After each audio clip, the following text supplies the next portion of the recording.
boom មានរឿងថ្មីមួយទៀតហើយឆាន់បាយអ្នកស្រុកសុកបែរជាធ្វើឲ្យអ្នកស្រុកជេរវិញនឹងតែម្ដងរឿងរ៉ាវមួយនេះគឺបានកោតឡើងដោយសារតែមានព្រះសង្ឃមួយអង្គដែលមាននាមថាអេនសុវណ្ណដែលបានផុសរូបមួយសន្លឹកថតនៅកាហ្វេ Amazon ហើយភ្ជាប់ជាមួយនឹង caption ថាបែកគ្នាមួយរយៈជួបគ្នាម្ដងទៀតរសជាតិនៅតែជប់ចិត្តចូលវិញលើកទី1ថ្ងៃទី7 ខែវិច្ឆិកាឆ្នាំ2025រងវងមូលប្រម៉ោយឥឡូវយើងទៅឆេកមើលជាមួយនឹងseason Oh my god សម័យអត់ចេញពាក្យហ្នឹងដូចជាយើងបកជាខ្មែរសំទោផងណាអាគេបាញ់អូនិយាយមែនគឺថាសហៅខ្លាំងមែនតើដូចជាខ្ញុំសំទោផងដែលខ្ញុំសៀចំតេតងជាមួយនឹងឈ្មោះ page ឬក៏ account ហ្នឹងណាwhat cool you mean អត់ដឹងមិនទេនេះសៀមើល comment ទេអត់មានយកបលអីទេ F16 អត់ស្គាល់លោកទេបាយបោះសក់ Oh my god it's so funny ករណីចង់ជេរកូនម្ចាស់ថាអាភ្លើតែខ្លាចបាបអូខេយើងមើលតែប៉ុណ្្នឹងបានហើយតាក់ទងមួយនឹងការសៀមានច្រើនខ្លាំងមែនតើតែខ្ញុំអាចបរិយាយបានទេព្រោះតែថាខុសព្រោះយើងមិនមែនជាលោកហើយក៏ខ្ជិលនឹងរញ៉ៃបន្ថែមគាត់ថានៅស្រុកកម្ពុជាយើងនេះគឺពេលសេតអត់មានអញ្ចឹងយើងក៏លេខមើលតែកាន់ comment វិញ comment ខ្ញុំហ៊ាននិយាយថាសម្រាប់ខ្ញុំគឺអត់មានយោបល់អីទេគាត់ថាខ្ញុំមកមើល comment ទេមិនចេះឈឺខួរមែនសុំសរសើរហ្មងព្រះអង្គបន្ទាប់មកទៀតបាបក៏បាបចោលពេលនេះខ្ញុំគិតថាអ្នកទាំងអស់គ្នាជេរលោកនឹងគិតថាលោកចូលឆានកាហ្វេនៅនឹងហើយមើលទៅពេលខ្លះយើងមិនដឹងច្បាស់នឹមគ្នាគិតបែបអវិជ្ជមានដល់លោកពេលខ្លះលោកគ្រាន់តែចូលថតមុខនឹងក៏ថាបានតាមពិតតែ comment មួយនេះគឺខ្ញុំ agree ពីអ្វីដែលលោកបងនឹងបាន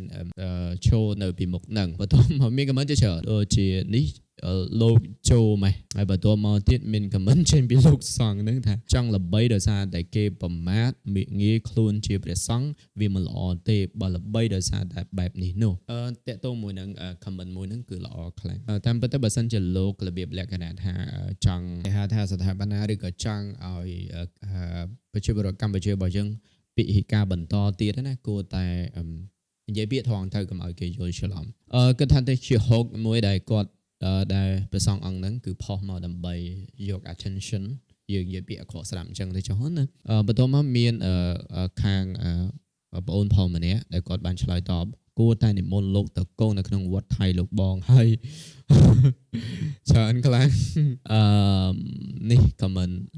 បងប្អូនពូមីងលោកម្ចាស់គ្រប់អង្គមុននឹងជេរសូមមើល account លោកសិនលោកជាសង្ឃគំរូក្នុងការជួយកងទ័ព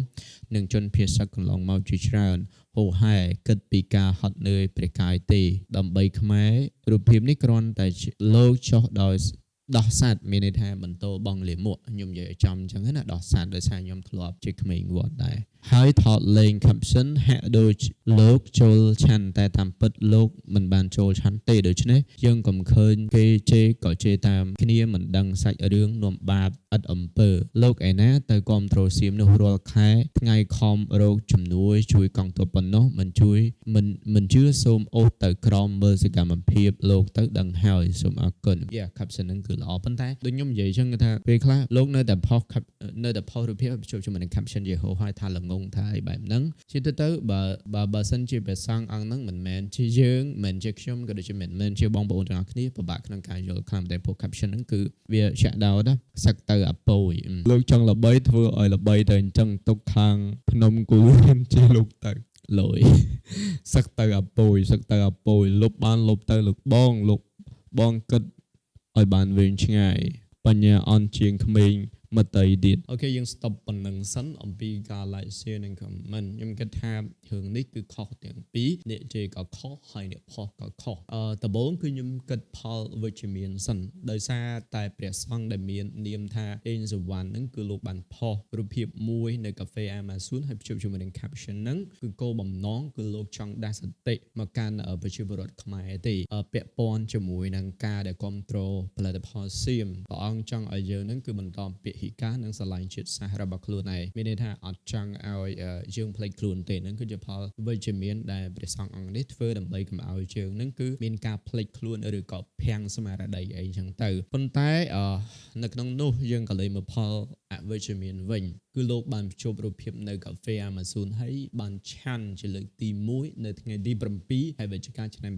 2025ចឹងខ្ញុំគិតថាប្រជាជនកម្ពុជាទាំងខ្ញុំពីដំបូងក៏មានអារម្មណ៍ថាអូលោកគឺផ្កើនឬក៏ចង់ល្បីអីចឹងទៅហ្នឹងគឺផលអវិជ្ជមានដែលលោកធ្វើមានន័យថាបើសិនជាយើងគិតឲ្យមែនតើណាអ្នកដែលឃើញហើយនៅពេលដែលយើងទៅសេនៃអត់ថៅអត់ថងអញ្ចឹងគឺមានការយល់ច្រឡំហើយជាក់ស្ដែងអានឹងបើយើងនិយាយអំពីការធ្វើវីដេអូឬក៏របៀបលក្ខណៈ marketing របៀបលក្ខណៈជាហូបមួយដើម្បីទាក់ទាញណាប៉ុន្តែទាក់ទាញថងចំណុចនេះយើងដឹងស្រាប់ហើយថាប្រជាជនកម្ពុជាទូទាំងប្រទេសអត់មាននរណាគេម្នាក់ចូលចិត្តជាមទេហើយក៏មិនមាននរណាគេស្អប់ដែរដោយឡែកទៅគឺជាសាសមួយនេះគឺតែងតែបង្កបញ្ហានិងការបំបត្តិមើលងាយមកកាន់យើងជាហូរហែដូច្នេះហើយបានជាយើងគឺមូលហេតុគឺដោយសារអញ្ចឹងហើយគប់សំនៅពេលដែលលោកទៅផុសរូបភាពបែបហ្នឹងហើយជួបជាមួយនឹង caption បែបហ្នឹងប្រកាសជាទទួលបានជាមួយនឹងអារម្មណ៍មួយដែលត្រូវបានគេជេរប្រមាថអញ្ចឹងហើយបើមើលទៅកាន់ background របស់លោកគឺមែនលោកបានជួយទៅកាន់សង្គមនេះច្រើនខ្លាំងមែនទែនដូចជាការរកជំនួយ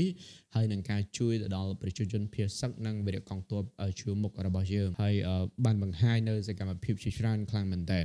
នឹងគឺជាផលវិជ្ជមាននិងអវិជ្ជមានដូច្នេះចូលគិតរឿងល្អៗមកវិញហើយក៏ជា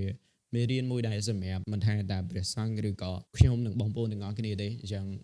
មុននឹងផុសអីណាសូមគិតពីអារម្មណ៍របស់ប្រជាជនកម្ពុជាយើងដែលកំពុងតែជួយចាំដោយសារតែសៀមផងដែរខ្ញុំមានតែប៉ុណ្្នឹងទេហើយសូមទោសបើសិនជាមតិយោបល់របស់ខ្ញុំមានកន្លែងណាដែលវាមិនសមរម្យអរគុណជួបគ្នានៅវីដេអូក្រោយ